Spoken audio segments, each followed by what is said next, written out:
I love this. Before this was just an open space where I had my pots and pans at, and now I have a beautiful cabinet door, close it, I can hide my stuff.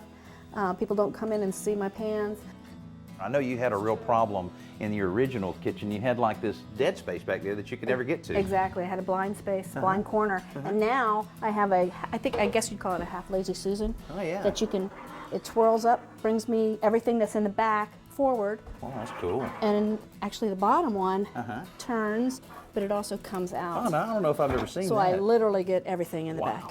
So Pretty cool. Isn't that sweet? Yeah, that's great. I love the sink, it. you still have your sink positioned in front of the window, which is a kind of a traditional thing. I love all the selection of your sink and faucet and everything. Yes. It really goes together real well. It's beautiful. As a matter of fact, the nice feature of this is when they put the cabinetry in, it has core guard, and it protects the cabinets from any leakage. If I have drain linkage or whatever, it catches that water and won't destroy my cabinet. You know, so many times when I've remodeled kitchens, you know, that's where you find all the damage. Because, you know, people having too much water on their countertop and a little bit of water dripping or a slow leak that they don't realize it, and then it just, not only does it deteriorate the bottom of that cabinet, it ends up looking so dirty. Terrible, terrible.